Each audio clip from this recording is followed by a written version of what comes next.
പണ്ടൊക്കെ 4 മണിക്ക് മുമ്പ് 4 കട്ടൻ ചായ കുടിക്കുന്നതാ. ഇപ്പൊ 4 മണിക്ക് മുമ്പ് 4 നേരം കൊട്ടൻ ചുക്കാതിയാ തേക്കുന്നത്. കൊട്ടൻ ചുക്കാതിയുടെ ബലത്തിലായി പിടിച്ചിരിക്കുന്നത്. നിങ്ങളും അതുപോലൊക്കെ തന്നാന്ന് എനിക്കറിയാം. എനിക്കൊന്നും വേണ്ട. കുറച്ചു നേരമായി ഒരു ചായ ചോദിച്ചിട്ട് എടീ ദാക്ഷായണിയേ, എടിയേ ദാക്ഷായണി, അവിടെ പോയി കിടക്കുവാണ്. നമസ്തേ ജഗദ്വ്യാപികേ വിശ്വരൂപേ നമസ്തേ ജഗദ്വന്ദ്യ പാദാരവിന്ദേ നമസ്തേ ജഗത്താരിണി ആണ്ടടാ കട്ടൻ കാപ്പി ചോദിച്ചപ്പോ ആണ്ട കർപ്പൂരം കത്തിച്ച് കുടിച്ചോണ്ട് വന്നേക്കുന്നു. എന്താ കാണിക്ക് പണി?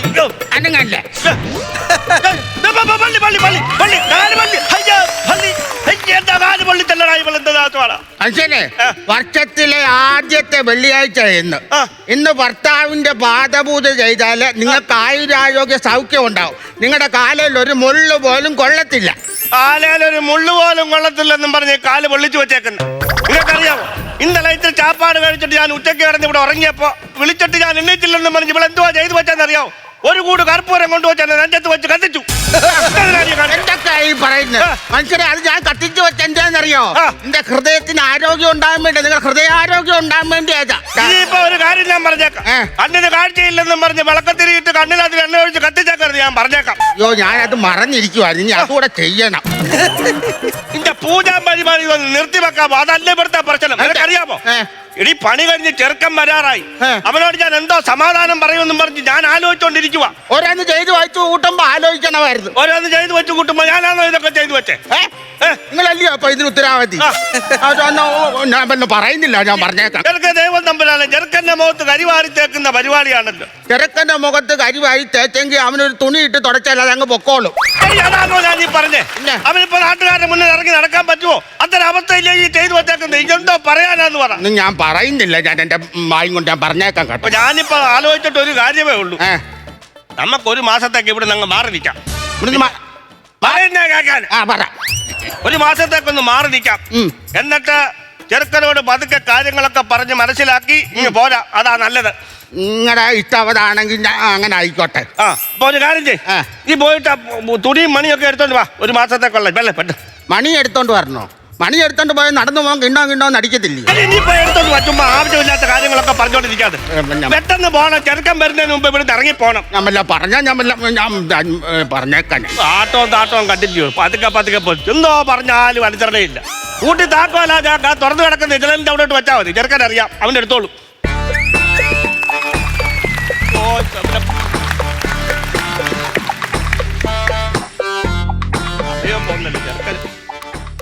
പോയി കിടക്കും. ഇത് എന്താണ് പതിവില്ലാത്ത ഒരാട്ടം? നീ വൈകിട്ട് പണിക്ക് പോയിട്ട് രാവിലെ വരാമെന്ന് പറഞ്ഞിട്ട് ഇപ്പൊ എവിടെ പോവാ? മനസ്സിലായില്ല. എടാ നീ ഇപ്പൊ എവിടെ പോകാൻ ഇറങ്ങിയെന്നാ ഞാൻ ചോദിച്ചേ. ഞാൻ പോകാൻ ഇറങ്ങിയല്ല, ഞാൻ പണിയും കഴിഞ്ഞ് വീട്ടിലോട്ട് വന്ന് കയറിയല്ലേ. അച്ഛൻ എവിടെ പോകാൻ വേണ്ടി നിൽക്കുന്നു? അച്ഛൻ ഇപ്പൊ എവിടെ പോകാൻ? അതല്ലേ ചോദിച്ചാ നീ എവിടെ പോവാന്ന്? ഞാൻ വീട്ടിലോട്ടാന്ന് വന്ന. അച്ഛൻ എവിടെ പോകാൻ നിൽക്കുന്നെന്നാ ചോദിച്ചത്. അയ്യോ, അതൊക്കെ മാറിയിട്ട് ഇപ്പൊ പുതിയ പടം റിലീസായി. ബബ്ബ കാണാൻ പോകാന്ന് പറഞ്ഞു. എവിടെ പോണു? എന്തോ ഒരു പരിപാടി ഒപ്പിച്ച്. എന്താണ് സംഭവം? നിനക്കിപ്പോ എന്തുവാ പ്രശ്നം? എനിക്കിപ്പോ എന്തോ പ്രശ്നം? എവിടെ പോകാൻ നിൽക്കുവന്ന ഈ ചോദിക്കും.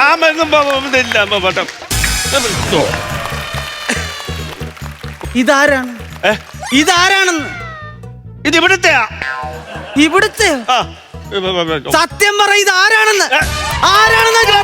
നീ ഒന്ന് സമാധാനപ്പെട. ഞാൻ പണിക്ക് പോകുന്ന സമയത്ത് എന്ത് പരിപാടിയാണ് ഈ സമാധാനപ്പെട. എന്ത് കഴിച്ചതാ? കഴിച്ചതോ? കല്യാണ സദ്യയാണോ ഈ നിൽക്കുന്നത്?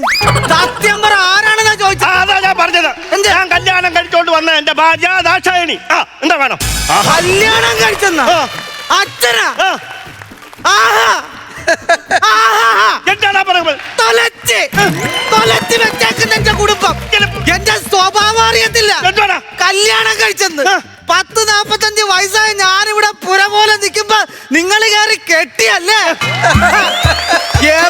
എപ്പോഴും ഞാൻ എന്റെ കല്യാണത്തിന്റെ കാര്യം പറയുമ്പോ എന്നോട് പറയും, നീ എത്ര വലുതായാലും നീ എനിക്ക് കുഞ്ഞാന്ന്. അത് കേട്ട് സുഖം പിടിച്ച് ഞാൻ എന്റെ കല്യാണം മറന്നും പോയി. നീ കുഞ്ഞാണാ, എനിക്ക് ഇപ്പോഴും നീ കുഞ്ഞു തന്നെയാ. കുഞ്ഞാണെങ്കിൽ ഞാൻ ഒരു കാര്യം ചെയ്യാം, ഒരു കൊച്ചു നിക്കർ വിട്ട് ഇവിടെ ഇരുന്ന് കളിക്കാം. ആ കൊച്ചു നിക്കർ വിട്ട് ഇവിടെ ഇരുന്ന് കളിച്ചോളാം. റോഡെലങ്ങാണ് ഇറങ്ങിപ്പോയി കഴിഞ്ഞാൽ ആൾക്കാർ നിനക്ക് ഭ്രാന്താന്നും പറഞ്ഞ് ആശുപത്രി പിടിച്ചെടുക്കും. അതൊന്നും എനിക്ക് അറിയണ്ട. എടാ ഞാനിന്ന് പണിക്ക് പോയപ്പോ പതിവില്ലാതെ എന്റെ ഫോണിലോട്ട് വിളിച്ചിട്ട് ചോദിക്കാണ്, വൈകിട്ട് നീ വരുമ്പോ അച്ഛൻ കഴിച്ചിട്ടിരിക്കട്ടെ, കല്യാണം കഴിച്ചിട്ടിരിക്കട്ടെ എന്നാണെന്ന് ആരറിഞ്ഞ്? എങ്ങനുണ്ട്?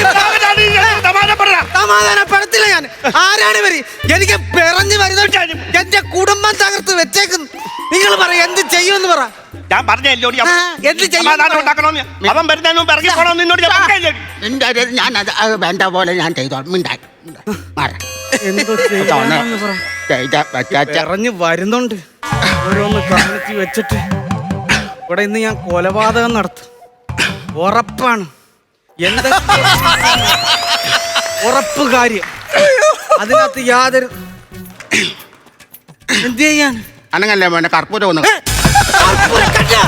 ഇവരെന്തൊക്കെയാണ് കാണിക്കുന്നത്? ആരാണ് ഇവര്?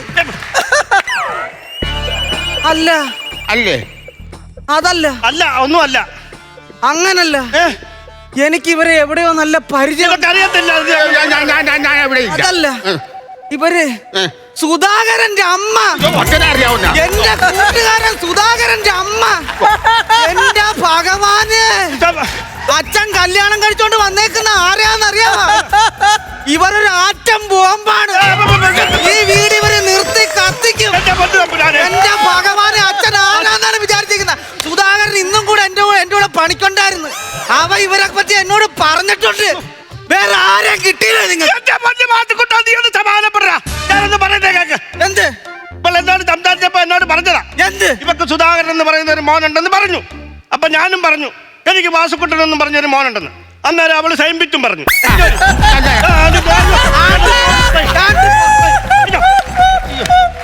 രണ്ട് കാലം നിക്കാൻ പാടുപെടുന്ന സമയത്ത് എന്ത് പണിയാണ് കാണിച്ചു വെച്ചേക്കുന്നത്? ഞാനിന്ന് നാട്ടുകാരുടെ മുഖത്തെങ്ങനെ നോക്കും? അതൊക്കെ പോട്ട്. അച്ഛൻ എത്ര വർഷമായി ഇവരെ അറിയാം? നിനക്ക് സുധാകരൻ എത്ര വർഷമായിട്ട് അറിയാം? അവിടെ എനിക്ക് ഒരുപാട് വർഷമായിട്ട് അറിയാം. അവൻ പറഞ്ഞ പല കഥകൾ കേട്ട് ഞാൻ ഞെട്ടി പോയിട്ടുണ്ട്. അവൻ നിന്നോട് കഥയല്ലയോ പറഞ്ഞു, അല്ലാതെ കഥനെ ഒന്നും കൊട്ടിച്ചിടുവല്ലായിരുന്നല്ലോ. അതല്ലെന്ന് പറഞ്ഞു. ഇവരെത്ര വർഷമായിട്ട് അറിയാം അത് പറ. ഇവരെ എനിക്കോ? അങ്ങനെ ചോദിക്കടാ നീ. പിന്നെ ഞാൻ വേറെ എന്തെങ്കിലും ആണോ ഇപ്പൊ ചോദിച്ചത്? എനിക്കറിയാം. ഇന്ന് രാവിലെ ഞാൻ കവലയ്ക്കോട്ട് ഇറങ്ങിയപ്പോ അവിടെ വെച്ച് പരിചയപ്പെട്ടതാ. അങ്ങനെ ഞങ്ങൾ തമ്മിൽ ഇങ്ങനെ സംസാരിച്ചു കഴിഞ്ഞപ്പോ എന്നോട് പറഞ്ഞു എനിക്കൊരാണും തുടയില്ലാതൊക്കെ നിൽക്കുക എന്ന് പറഞ്ഞപ്പോ എനിക്കും മനസ്സിലായി ഞങ്ങൾ രണ്ടും ഒരേ വൈഫാന്ന്. വൈഫോ? അല്ല, അങ്ങനെ ഒരു സാധനം ഇല്ലയോ? വൈബ് എന്നാണ് ഉദ്ദേശിച്ചത്. അതോ? അങ്ങനെയാണ് ഞാൻ ഇങ്ങനെ നോക്കിയപ്പം എനിക്ക് ഒരു കൂട്ടല്ലാതിരിക്കുമല്ലോ. അങ്ങനെ ഞാൻ അവളെ ഇങ്ങനെ കൂട്ടിയതാ. അങ്ങനെ ചുമ്മാതെ വിളിച്ചോണ്ട് വന്നതൊന്നും അല്ല. ആ ചന്തയിൽ നിൽക്കുന്ന മുഴുവൻ ആൾക്കാർ കാണുക എന്റെ കഴുത്തെ താലി കെട്ടി അവിടെ നിൽക്കുന്ന ആൾക്കാർ മൊത്തം കൊരവേ ഇട്ടു. കൊരവേ അല്ല, അവിടെ നിന്നവരൊക്കെ കൂക്കി വിളിച്ചതായിരിക്കും താലി കെട്ടിയെന്ന്. പിന്നെ അച്ഛന്റെ കയ്യിൽ 10 പൈസ ഇല്ല, ഞാനാണ് അധ്വാനിക്കുന്നത്. എവിടുന്ന് താലി കെട്ടി? കണ്ണ് തുറന്ന് നോക്കടാ, താലി കെട്ടിയേക്കണ് നോക്കാൻ കോട്ടെ. കറുത്ത ചരടിനകത്ത് സെറ്റിപ്പിന് കുത്തി ഇട്ടിട്ട് പറയാ താലി കെട്ടി. അല്ല, ഒടുക്കത്തെ താലി. എന്റെ എനിക്ക് വിറഞ്ഞു വരുന്നുണ്ട്. എനിക്കൊരു കൂട്ട് വേണമെന്ന് അച്ഛൻ ഇതുവരെ തോന്നിയാ? എനിക്കത് തോന്നി. അതിനുള്ള പരിഹാരമായി ചെയ്തു വെച്ചേക്കുന്നത്. എന്ത് പരിഹാരം? ആചാര്യ ഞാൻ കല്യാണം കഴിച്ചില്ലയോ? അവിടെ ഒരു മോനുണ്ട് സുധാകരൻ. നാളെ തൊട്ട് അവനാ നിന്റെ കൂട്ട്. 55 വയസ്സുള്ള സുധാകരനോട്ടാണ് ഞാൻ കൂട്ടുകാരൻ. എനിക്ക് എന്നെ കൊണ്ട് പറയിപ്പിക്കരുത്. മോനെ മോനെ അമ്മച്ചി പറയുന്നൊന്നും കേക്ക്. നിങ്ങൾ എന്നോടൊന്നും സംസാരിക്കണ്ട. പറയുന്നൊന്ന് കേൾക്കേണ്ടതല്ല പറഞ്ഞ കേക്ക്. മോനെ, ഈ ലോകത്തില് പ്രായപൂർത്തിയായവർക്ക് 2 പേർക്കും കല്യാണം കഴിക്കാനുള്ള അവകാശമുണ്ട്. അതാ ഈ നാട്ടിൽ അതിനുള്ള അവകാശം ഉണ്ടടാ. പ്രായപൂർത്തിയാ? നിങ്ങൾക്ക് ഷഷ്ടിപൂർത്തി കഴിഞ്ഞിട്ട് 1.5 വർഷമായെന്ന് എനിക്കറിയാം. അപ്പോഴാണ് പ്രായപൂർത്തി പറഞ്ഞോണ്ട് വരുന്നത്. എനിക്ക് പ്രാന്തിറങ്ങുന്നുണ്ട്. അത് പോട്ട്, ഇവരുടെ ഭർത്താവ് എവിടെ ഉണ്ടെന്ന് അച്ഛനോട് പറഞ്ഞത്? ഭർത്താവ് മരിച്ചുപോയി എന്നാ പറഞ്ഞേ. മരിച്ചുപോയോ? അയാൾ ഇപ്പോഴും ജീവനോടെ വാളയാറിലുണ്ട്. എന്റെ തമ്പുരാനെ, അയാൾ ഇനി ബഹളം ഉണ്ടാക്കാൻ പറ്റും? അങ്ങേര് ഒരിക്കലും വരത്തില്ല. ഇല്ലയോ? ഓടിച്ചു വിട്ടതാന്ന് വരും. ഓരോ ദിവസം ഓരോ വഴിപാട് പറഞ്ഞ് അയാളെ ശൂലം കുത്തിക്കും. ശൂലം കുത്തനെ സഹിക്കാൻ വയ്യാതെ അയാൾ ഇറങ്ങി ഓടുമായിരുന്നു. അയാളിപ്പോ വാളയാറിലൊരു പൂന്തോട്ടത്തിൽ വെള്ളമടിക്കുകയാണ്. അയ്യാടാ, വെള്ളമടിക്കാൻ എന്തിനാണ് വാളയാറ് പൂന്തോട്ടത്തിനും വരെ പോകുന്നത്? ഇവിടെ ഇഷ്ടം പോലെ റബ്ബറും തോട്ടം ഉണ്ടല്ലോ, അതിനകത്ത് പോയി അടിച്ചുകൂടെ? ഈ വെള്ളമടിയുടെ കാര്യമല്ല ഞാൻ പറഞ്ഞത്. പിന്നെ കുത്തി കുത്തി കുത്തി കുത്തി കവിൾ അരിപ്പ പോലെ ഇരിക്കുകയാണ്. പൂന്തോട്ടത്തിലിരുന്ന് വായി വെള്ളം കൊണ്ടിട്ട് മോട്ടറിന്റെ മേളിക്കറിന് കറങ്ങിയൊരു ചീറ്റിക്കലാണ്. ഷവറിൽ നിന്ന് വെള്ളം പോകുന്ന പോലാണ് കവിളിൽ നിന്ന് വെള്ളം പോകുന്നത്. കംപ്ലീറ്റ് പൂക്കളും നനയും. കാട്ടാണി ഇവനീ പറയുന്നൊക്കെ നേരാന്നോടി? അങ്ങനെ ഓടിപ്പോയെന്നുള്ളതൊക്കെ സത്യവാ. ഷവറാണോ പൈപ്പാണോ എന്നൊന്നും എനിക്കറിയാം. അച്ഛൻ പേടിക്കണ്ട. ഒരു മാസം കഴിയുമ്പോ ഏതെങ്കിലും പാർക്കിൽ അച്ഛനും നിൽക്കാൻ ഷവറായിട്ട്. ഉദാഹരണം എന്തൊക്കെ ചെയ്തിട്ടുണ്ടെന്ന് അറിയാവോ ഇവര്? അറിയാവോ? അതൊക്കെ ഇല്ല മോനെ, ഞാനൊരു കാര്യം പറയട്ടെ. എന്ത്? നിന്റെ നാക്കൊന്ന് നീട്ടിക്ക്. എന്തിന്? ഒരു ചൂലം കുത്തിയിറക്കാനാ. എന്തിന്? എത്ര നേരമായി നീ കിടന്ന് ബഹളം ഉണ്ടാക്കുന്നത്? എത്ര നേരമായി? മനുഷ്യ മര്യാദയ്ക്ക് ഇവിടെ നിൽക്കട്ടെ. ഒരു വീട്ടിൽ ഒരു കുറ്റം കൊണ്ടുള്ള കാര്യം വരുമ്പോൾ ഇങ്ങനെയാണ് കിടന്ന് ബഹളം ഉണ്ടാക്കുന്നത്. ഉത്തം പെണ്ണ. ഇതെന്താ? മാറി നിൽക്കുന്നതല്ലേ? എന്റെ വായിരിക്കുന്ന കേൾക്കരുത്. പറഞ്ഞേട്ടാ, ഇവര് കേറി വന്ന് ഈ കുടുംബം ചീത്തയാക്കി. ഇവര് നശിപ്പിക്കും. അച്ഛാ, സുധാകരൻ എന്ന് പറഞ്ഞ പാവം പിടിച്ചവനാണ്. അവൻ ആദ്യമായിട്ട് ലൈഫിന്റെ പെര കിട്ടിയപ്പോ ആ പൈസ എടുത്ത് പൂജ നടത്തിയാണ് ഇവർ ആദ്യം. അവൻ എവിടെ പോയി പെങ്കൊച്ചിനെ പിടിച്ചോണ്ട് വന്ന് ആ കൊച്ചിനെ ഒറ്റ ദിവസം കൊണ്ട് ഇവർ ഓടിച്ചു വിട്ട്. അതിന്റെ മനോവിഷമത്തിൽ അവൻ തിന്നാതെയും കുടിക്കാതെ ഒരു മാസം വീട്ടിൽ കിടന്ന്. അതിന് ഇവരെന്താ ചെയ്തെന്നറിയാവാ?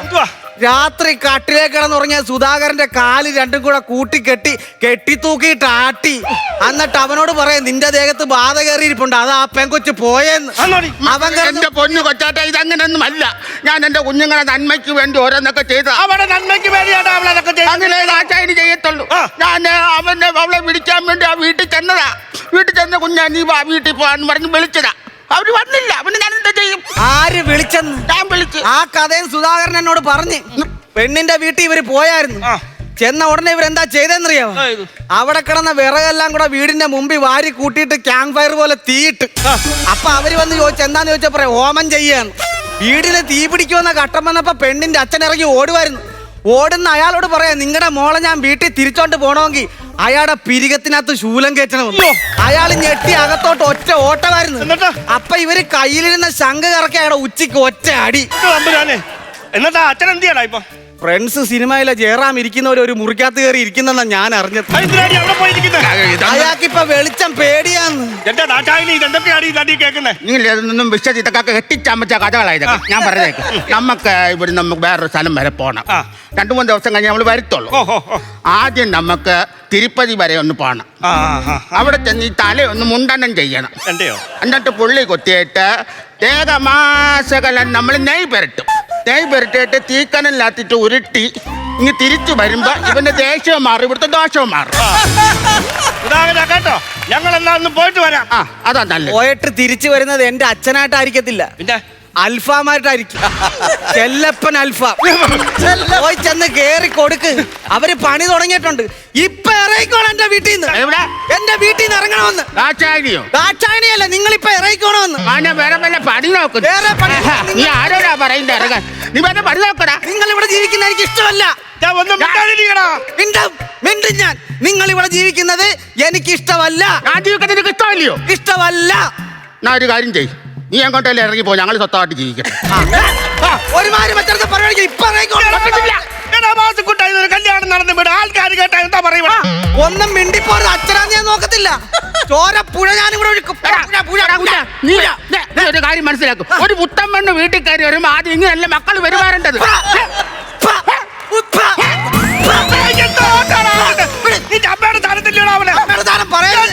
ഇതെല്ലാം കൂടെ എടുത്തോണ്ട് ഇപ്പൊ ഇറങ്ങിക്കോണം. പരിപാടിയില്ല, നോക്കൂ. ഇറങ്ങിപ്പോകാൻ പൊക്കോണം. ഇല്ല പൊക്കോണം. എന്റെ വീട്ടിൽ നിന്ന്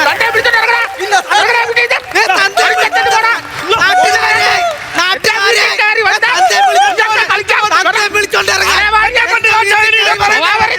വീട്ടിൽ കയറി വന്നിട്ട് എന്റെ വീട്ടിൽ